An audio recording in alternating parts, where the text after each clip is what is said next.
ইসলামী জিন্দাবাদ জিন্দাবাদ আমি জামাতের আগমন শুভেচ্ছা স্বাগতম শুভেচ্ছা স্বাগতম ভাই আসসালামু আলাইকুম ওয়া রাহমাতুল্লাহ। এত সময় আপনারা আমার সহকর্মীদের কাছ থেকে আলহামদুলিল্লাহ গুরুত্বপূর্ণ বক্তব্য শুনেছেন। এখন আমি আপনারা লোকে একটু মাতামাতি করবো ইনশাআল্লাহ। আপনারা এখন ভালো আসেননি? আমি কিন্তু কোনো বক্তৃতা চাইতাম না, আপনারা রাগ করতে নাই তো? আলহামদুলিল্লাহ, শুকর আল্লাহ তাআলা। আলহামদুলিল্লাহ রাব্বিল আলামিন ওয়া সালাতু ওয়া সালামু আলা রাসূলিহিল কারীম ওয়া আলা আলিহি ওয়া সাহবিহি ওয়া আহলি বাইতি আজমাইন। বাংলাদেশ জামাত ইসলামী শমশাননগর ইউনিয়ন আজকে তারা এই মিটিং এর আয়োজন করছে। আমি পয়লা আমার পক্ষ থেকে তাদের শুকরিয়া জানাই। আজকে একটু গরম পড়ছে, হালকা মাঝারি বাড়ি, এই গরমের মাঝে আপনারা কষ্ট করিয়া আইসেন, জায়গা ছোট, আপনারা দাঁড়াইছেন কষ্ট করিয়া, এ হইনের গায়ে লাগিয়া এই বাকি কষ্ট যেটা ওর এটার যাজা আল্লাহ তাআলা যেন আপনারা দান করেন। এখানে মিটিং করতে গিয়ে আশপাশের যে সমস্ত ব্যবসা প্রতিষ্ঠান আছে, দোকান আছে, তারার কষ্ট ক্ষতিও আমরা এটা দেখি। এটার লাগে আমরা শর্মিন্দা। আল্লাহ তাআলার দরবারে দোয়া করি আল্লাহ যেন তারা রিজিকও বরকত দিয়ে এটা পুষাইয়া দেয়।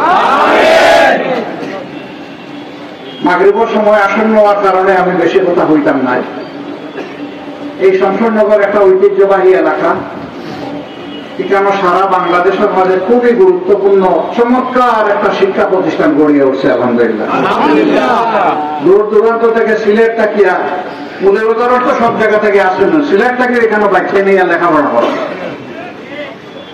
এই জায়গায় যদি আন্তনগর ট্রেন গুলার স্টপেজটা থাকে তাহলে আরো মানুষের স্বস্তির সাথে এই সার্ভিসটা তারা নিতে পারবে। আপনারা তো বোধহয় এটা চাই। আমি আপনার পক্ষে এই দাবি উত্থাপন করলাম। 2 নম্বর হইল ব্রিটিশ আমলের ঐতিহ্যবাহী শমশাননগর সেনাঘাটি এখন শুধুমাত্র এয়ার বেস ট্রেনিং সেন্টার হিসাবে এটা ইউজ হয়, কিন্তু এলাকাটা হিউজ। আমি স্থানীয় কর্তৃপক্ষের সাথে কথা বললাম, এয়ার চিফেরও ফোনে আমার সাথে আজকে আলাপ হয়েছে। তার অনুরোধে আমি একটু হালকা তারার যাওয়া, নাস্তা পানি খাওয়া, আমি তানেও ধন্যবাদ জানাই। তারারও মত হইল যে কম্বাইন্ড অপারেশন একটা কমন এয়ারপোর্ট এখানে সম্ভব। যশোর এয়ারপোর্টটা ঠিক একই ধরনের, এয়ার বেসও আছে আবার সাধারণ এয়ারপোর্টও আছে। যশোর এয়ারপোর্টের ল্যান্ড এরিয়া শমশাননগরের অর্ধেক হইত না, আরো অনেক ছোট। তারপরেও 2টা ফাংশন এখানে তারা করতে পারবে, কোনো অসুবিধা হবে না। আর এখন সৌভাগ্যক্রমে বিমানের চেয়ারম্যান যে তাই নিলে সিলেটের মানুষ, আপনারা একেবারে কাছের মানুষ, খানিয়াটি বাড়ি, আব্দুল মহিদ চৌধুরী, খুবই ভালো মানুষ আলহামদুলিল্লাহ। সারা জীবন স্বচ্ছতার সাথে, সততার সাথে, স্মার্টলি তাই বিভিন্ন মন্ত্রণালয়ের সচিব হিসাবে দায়িত্ব পালন করছে। এর আগে বিমানের এমডি আসতো, এখন তাই বিমানের চেয়ারম্যান। আমরা বিষয়টা তার লগেও পরামর্শ করব, তবে হয়তো বা রাতারাতি এটা নাও হইতে পারে, কারণ এটা একটা বড় ডিসিশন। অন্তত ডিসিশনটা হইয়া থাকলে পরবর্তীতে সরকার যেই এ বাস্তবায়নের উদ্যোগ নেব। আর যদি উদ্যোগও কিছু শুরু করা যায় আরো ভালো, আমরা এটাও ইনশাল্লাহ চিন্তা করব। এখানেও বিপুল সংখ্যক চা বাগান আছে। আজকে আমি চা বাগানের বাইনটোর লোকে একটু বসলাম। তারা কুলাউড়া উপজেলা জুড়ি এবং এই এলাকারও কিছু এলাকাটাই গেছলা প্রতিনিধি হল, তারা নেতৃবৃন্দ, তারারও কিছু জেনুইন দাবি আছে, একেবারেই মানবিক, একেবারেই বাস্তবিক। আপনারা আশেপাশে তারা বসবাস করে, তারা বাচ্চা কই জন্ম নেওয়ার পরে না একটু ভালো চিকিৎসা পায়, না একটু ভালো তারা লেখাপড়ার সুযোগ পায়। তারা অবহেলায় অনাদরে ওই বাপের পেশা মায়ের পেশায় তারা একটু বড় ইলে ঢুকে যায়। কিন্তু তারার মধ্যে কি কোনো প্রতিভা নাই? আল্লাহ কি তারা ব্রেন দিচ্ছেন না? নিশ্চয়ই আছে। লেখাপড়ার উন্নত পরিবেশ যদি তারা দেওয়া যায়, তারার মাসলা কি জাতির ভালো ভালো সেবক বাহির আইব, যারা তার পরিবারে আগাইয়া নিব, তারা এই দেশে আগাইয়া নিব এবং এরা সমাজের অংশ। তারা আমাদের ভাই বোন, তারা কঠোর পরিশ্রম করে, দিন আনে দিন খায়, কিন্তু তারা বাচ্চাই যদি একটু লেখাপড়া করে আলহামদুলিল্লাহ তারা কষ্টের জীবনের অবসান ঘটবো, এটা আমরা আশা করি। এখন আমারই বক্তব্য নিয়ে বাগানোর মালিকও চিন্তা করে নিয়ে যাবে, এরাও যে সব শিক্ষিত হয়ে যায় তো আমরা শ্রমিকরাই করি, এটা পুরানা চিন্তা, মনে ধরা চিন্তা। দুনিয়া এখন বহু দূর আগে গেছে। আপনি 1000 শ্রমিক দিয়ে 1 ঘন্টায় যা করতে পারবা এমন মেশিন এখন আবিষ্কার হয়েছে, 10 মিনিটে তার চেয়ে বেশি আপনি অর্জন করতে পারবেন। এই বাচ্চাগুলোদের শিক্ষা দেখেন, এই বাগানে তাদের জন্ম, বাগানের প্রতি তাদের দয়া ভালোবাসা মায়া আছে, তারার হাতে তখন ওই কারিগর বানাই এবার হাতে তুলে দেবো, আপনার প্রোডাকশন বাড়বো, রাষ্ট্র উন্নত হইব, তার জীবনে পরিবর্তন হইব, কেউ তো লস নাই, আপনিও লাভবান, আপনারাও দুঃখের অবসান। আমরা এটা চাই না? তারা মানুষ না? তাদের প্রতি আমাদের কোনো দরদ ভালোবাসা থাকা উচিত না? অবশ্যই উচিত। এইভাবে যদি সমাজটারে আমরা চিন্তা করি যে আমরা এক আদম আলাইহিস সালাম এবং হাওয়া আলাইহিস সালামের বংশধর, এরপরে শয়তান মাঝখানে ঢুকে এলোমেলো করছে অনেক কিছু, কিন্তু রক্ত তো আমরা একটা। এখানে আমরা যারা উপস্থিত আছে কারোর রক্ত সাদা আছে? সবার রক্ত কোন রং? লাল রং। হ্যাঁ, রক্তের গ্রুপ ভিন্ন ভিন্ন আছে, A positive, A negative, B positive, B negative, AB positive, AB negative, তারপরে আছে ও পজিটিভ, ও নেগেটিভ। রক্তের বিভিন্ন গ্রুপ আছে, কিন্তু সবগুলা লাল। উৎস যে এক জায়গা থেকে আল্লাহ তাআলা তৈরি করে দিচ্ছে। এমন কিছু প্রাণী আছে তারা রক্ত লাল নাই, যেমন টিকটিকি। টিকটিকির যেটাকে আমরা পিঠা করি, আমরা বসে, হ্যাঁ, আলি আলি, আলির কিন্তু রক্ত লাল নাই, আলির রক্ত কিন্তু সাদা। আল্লাহ তাআলা সব মানুষের রক্ত এক করিয়া দিচ্ছে। হাসরের দিন যদি আল্লাহ জিজ্ঞায় যে এক রক্তটাকে তোমরা পয়দা হয়েছিলে, তো একটা আকারে হিংসা কিতা লাগে বর্তায়, তো জবাব কিতা দিব? তুমি জবাব থাকবো? থাকতো নাই। ও ভাই, আজকে আমারে আল্লাহ তাআলা, আপনারে আল্লাহ তাআলা হয়তো সমৃদ্ধি দিছেন, সচ্ছলতা দিছেন, জ্ঞানের দৌলত দান করছেন, সব আল্লাহর দান। ও আল্লাহ, আপনারা তো আমার তো যদি বিকার বাটি দিয়ে এই দুনিয়া ঘুরাইতে চাইতে, আপনার আমার কিছু করার আছে? আল্লাহ শুকরিয়া আমরা আদায় করতাম না? আল্লাহ শুকরিয়া আদায় করার বাস্তবতা হইল যে আমার চাইতে যে মানুষটা কষ্টে বেশি আসে তার প্রতি আমার দয়া এবং ভালোবাসা বেশি থাকবে। তার লাগে আমি আন্তরিকভাবে কামনা করব তার জীবনটা পরিবর্তন হোক। আমরা বাংলাদেশে এখন দুর্নীতি, দুঃশাসন, চাঁদা, দখলদারি, বিভিন্ন ধরনের ঘুষ, বাণিজ্য, এটার উপরে অন্যের জুলুম, যার একটু শক্তি আছে, হয় কলমের শক্তি না হয় মাসুলের শক্তি, হেয়ার ধরারে কোনো হিসাব করে না, অন্যরে কোনো মানুষ জ্ঞান করে না। আমরা এই নোংরা যে অবস্থায়, এটা আমূল পরিবর্তন সাধন চাই এবং ইনশাআল্লাহ নেব না। আল্লাহ যদি কিসমতে রাখেন, মরার পরে আলমের বরজতে বিশ্রাম নেব। আল্লাহ যদি মহব্বত করেন তাহলে ইনশাআল্লাহ আদালতে আখিরাতে মাবুদের সাথে মোলাকাতের পরে বিশ্রাম নেব। এর আগে আমাদের বিশ্রামের প্রয়োজন নেই। আমরা রাত দিন ছুটে চলা মানুষ, এবং সেটি আমাদের জন্য নয়, সেটি মহান আল্লাহর জন্য। মানুষকে যেটুকু ভালোবাসি সেটাও আল্লাহকে ভালোবাসার কারণেই ভালোবাসি। সবগুলা মানুষকে শুধু আল্লাহর জন্য ভালোবাসি, আর ভয় করি শুধু একটা সত্তাকে, তিনি হচ্ছেন আল্লাহ রাব্বুল আলামিন। এর বাইরে কাউকে ভাই ভয় করি না, ভয় করতে পারবো না। যারা আল্লাহকে ভয় করে গোটা দুনিয়া তাদেরকে সম্মান করে, আর আল্লাহকে যারা ভয় করে না এরা পদে পদে অপদস্থ হয়, অপমানিত হয়। আমরা কেন অপমানিত হব? আমরা আশরাফুল মাখলুকাত, আমরা তো মাথা উঁচু করে চলব। অনেকে বলে আমাদের দেশ ছোট। কে বলে ছোট? আমাদের দেশের চাইতে 20 গুণ ছোট দেশ বিশ্বের বুকে সম্মানের সাথে, ইজ্জতের সাথে আছে। আপনারা সিঙ্গাপুরের নাম শুনেছেন, কাতারের নাম শুনেছেন, আরেকটা দেশের তো নাম শুনেন নাই, এটা ভিন্ন কারণে, রহস্যজনক কারণে। এটা হলো দারুস সালাম, ব্রুনাই। এই দেশগুলা এখন বিশ্বের উন্নত দেশ, মর্যাদার সাথে মাথা উঁচু করে এই দেশগুলা চলে।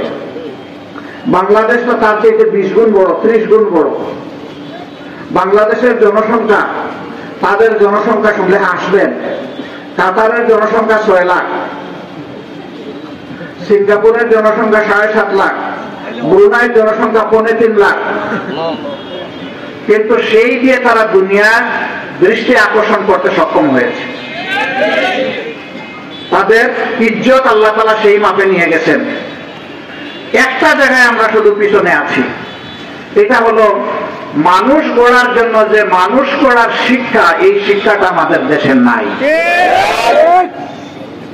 যে শিক্ষা প্রত্যেকটা শিক্ষিত মানুষকে চোখে আঙ্গুল দিয়ে বলবে, ও তুমি শুধু তোমার বাপের টাকায় আর মায়ের দোয়ায় আজকে এই পর্যায়ে আসো নাই, এই দেশের 18 কোটি মানুষের ট্যাক্সের টাকায় তুমি এখানে এসেছো। তুমি যে প্রাইমারি স্কুলে লেখাপড়া করেছো, তুমি যে হাই স্কুলে লেখাপড়া করেছো, তুমি যে কলেজে ইউনিভার্সিটিতে লেখাপড়া করেছো, তুমি যে মাদ্রাসায় লেখাপড়া করেছো, সেই মাদ্রাসায় সরকারি অনুদান ছিল, সেই অনুদানে বিল্ডিং তৈরি হয়েছে, শিক্ষকের বেতন হয়েছে, সমস্ত যন্ত্রপাতি কিনে দেওয়া হয়েছে, বই তোমাকে বিনামূল্যে সরবরাহ করা হয়েছে, এই সবগুলো হয়েছে জনগণের ট্যাক্সের টাকায়। অতএব প্রত্যেকটা মানুষের কাছে তুমি ঋণী। তুমি যত বড় শিক্ষিত তত বড় ঋণী, কারণ তোমার পিছনে জাতির তত বেশি টাকা ব্যয় হয়েছে। এই অনুভূতি যখন মানুষের মধ্যে আসবে, প্রত্যেকটা মানুষকে সম্মান করতে, ভালোবাসতে বাধ্য হবে। আমরা সেই শ্রদ্ধা এবং ভালোবাসার সমাজকে গড়ে তুলতে চাই, যে সমাজে ধর্মের ভিত্তিতেও আমরা কোনো ভাগাভাগি করবো না। আমার ধর্মকে আমি সর্বোচ্চ আবেগ দিয়ে, শ্রদ্ধা দিয়ে পালন করব। অনুরূপ ভাবে আরেকজন তার ধর্ম পালন করবে, তাকেও সেই নিশ্চিত সুযোগ সৃষ্টি করে দেওয়া হবে। এটা রাষ্ট্রের দায়িত্ব। নবী করিম সাল্লাল্লাহু আলাইহি সাল্লামের সাথে বিভিন্ন বিদেশি ডেলিগেশন আসতো। একবার ইহুদি সম্প্রদায়ের অতি উচ্চ পর্যায়ের জ্ঞানী গুণী ব্যক্তিদের একটা ডেলিগেশন এসেছে। তিনি সমস্ত প্রতিনিধি দলকে সাক্ষাৎ দিতেন মসজিদে নববীতে, যেটাকে আমরা মদিনা বলে, মদিনার মসজিদ বলে জানি। শনিবার দিন তাদের ইবাদত বা উপাসনার সময় হয়ে গেছে। তারা বলতেছে, ইয়া মুহাম্মদ, তুমি কি আমাদেরকে এই মসজিদের ভিতরে একটু সুযোগ দিবে আমাদের উপাসনা করার? তিনি কথাটা শোনা মাত্রই তার সাহাবীদেরকে কি সুন্দর ভাষায় বললেন, শোন, তোমাদের ভাইদেরকে জায়গা করে দাও, এই জায়গাটা তাদের জন্য খালি করে দাও, তারা এখানেই তাদের ইবাদত করবে মসজিদের ভিতরে। এটাই হচ্ছে ইসলাম। আল্লাহ রাব্বুল আলামিন আমাদেরকে ঈমান আনতে বলেছেন 7টি মৌলিক বিষয়ের উপর। এর মাঝে একটি হচ্ছে সমস্ত কিতাব, আর একটি হচ্ছে সমস্ত নবীগণ। এই জন্য আমরা যখন কোন নবীর নাম নেই, তখন সাথে সাথে আমরা তার উপরে দুরূদ পড়ি। হযরত ঈসার নাম নিলে বলি, ঈসা আলাইহিস সালাতু ওয়াস সালাম, হে আল্লাহ, তুমি তোমার বান্দা এবং নবী ঈসার উপরে শান্তি এবং সম্মান বর্ষণ করো।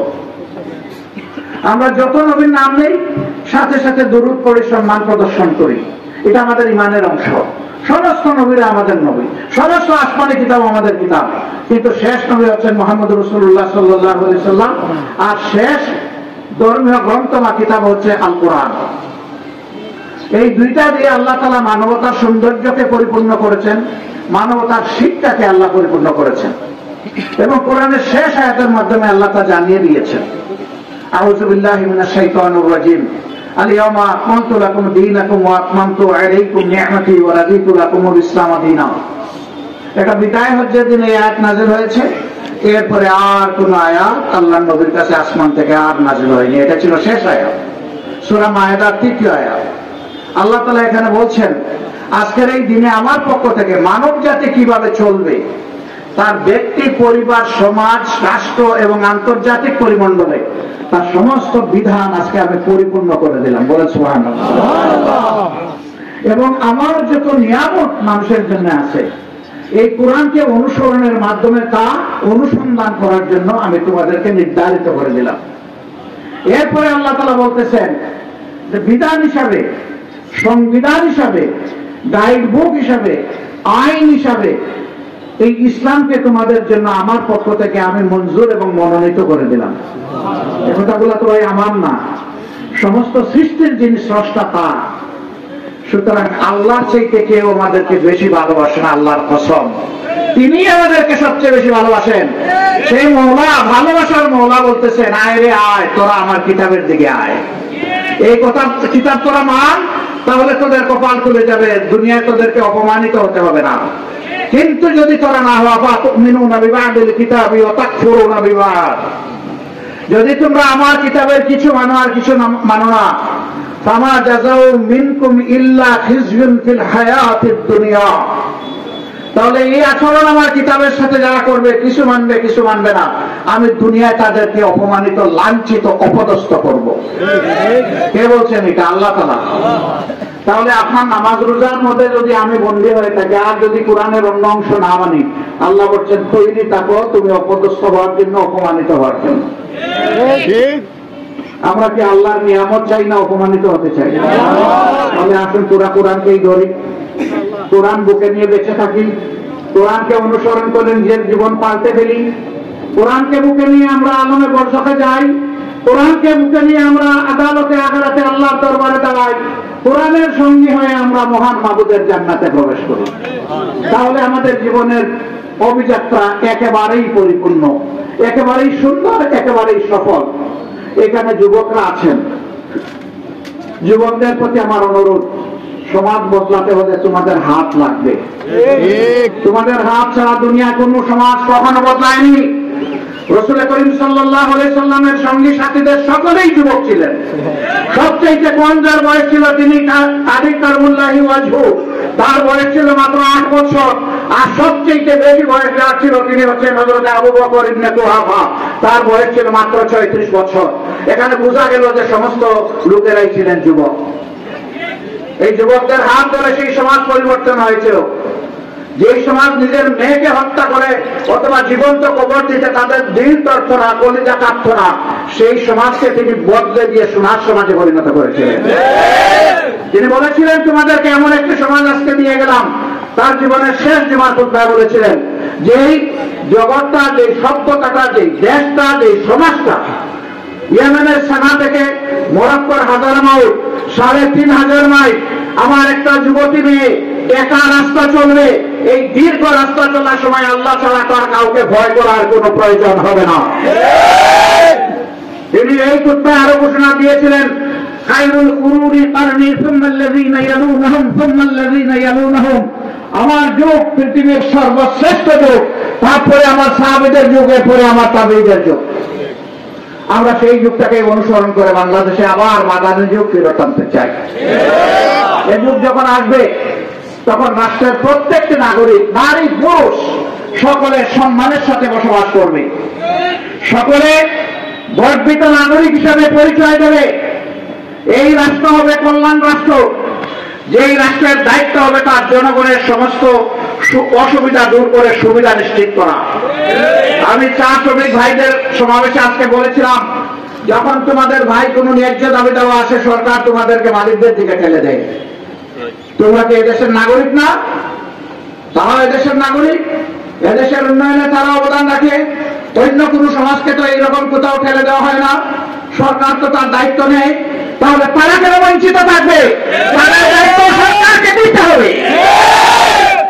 এই ধরনের সমাজে যত বঞ্চিত শ্রেণী আছে, সেই বঞ্চিত শ্রেণীর অভিভাবক, গার্জিয়ান, আশ্রয়স্থল হবে সরকার। আমরা সেই দেশটি গঠন করতে চাই, বৈষম্যহীন, দুর্নীতিমুক্ত, মানবিক, পৌরাণিক বাংলাদেশ। এই বাংলাদেশে আপনারা চান সবাই? এই চান বলা হয়ে যাবে? আচ্ছা দেখি একটু হাত তুলেন, তাইলে বুঝবো আসলে চান। হাত তুললে হয়ে যাবে না? তা হবে না। তার জন্য অনেক ত্যাগ আমাদেরকে স্বীকার করতে হবে। বলবেন ত্যাগ স্বীকার করতে করতে জীবনই তো যাচ্ছে। 15.5 বছর ঘুমাইতে পারলাম না, খাইতে পারলাম না, হাঁটতে পারলাম না, চাকরি করতে পারলাম না। আমাদের জীবনটা জেলে যাওয়া আসা দৌড়াদৌড়ির মধ্যে থাকলো। এখন আরো কোরবানি করতে হবে। হ্যাঁ, এটাই মুমিনের জীবন। রাসূল করিম সাল্লাল্লাহু আলাইহি সাল্লাম তার সমস্ত শান্তি, তার সমস্ত মানবিক চাহিদা মানব জাতির জন্য উপহার দিয়ে জীবনে এক মিনিটও তিনি শান্তিতে ঘুমান নাই। তিনি জনগণের জন্য শান্তিতে ঘুমানোর ব্যবস্থা করে দিয়েছেন, কিন্তু তার শান্তিটা তিনি জনগণকে উপহার দিয়েছেন। দোয়া করেন আমরা যেন তাই পারি। এই অভিযাত্রায় আপনারা কি আমাদের সাথে থাকবেন? দোয়া করবেন, একটু ভালোবাসা দেবেন। আপনাদের বুকের বিছানায় একটু জায়গা পাবো ইনশাআল্লাহ। আপনারা এই এলাকার যারা এসেছেন কষ্ট করে তাদেরকে আবারও কৃতজ্ঞতা এবং অভিনন্দন জানাই। আমাদের এই কথাগুলো ভালো লাগলে, পছন্দ হলে প্রত্যেকটি ঘরে ঘরে আমার এবং আমাদের সালাম সহ আপনারা পৌঁছে দেবেন ইনশাআল্লাহ। আল্লাহ রাব্বুল আলামিন আপনাদের হায়াতে, সেহাতে, আপনাদের ইজ্জতে, রিজেকে, আপনাদের জ্ঞানে, ইলমে এবং আমলে আল্লাহ তাআলা অফুরন্ত বারাকা নাযিল করুন। এই শামসুন্নাগরবাসীর উপর, বাংলাদেশের জনগণের উপর আল্লাহ তাআলা তার রহমত নাযিল করুন। সব ষড়যন্ত্র চক্রান্ত থেকে ছোট্ট এক টুকরা মাটি আল্লাহ তাআলা তাকে রক্ষা করুন। আসসালামু আলাইকুম ওয়া রাহমাতুল্লাহি ওয়া বারাকাতুহু।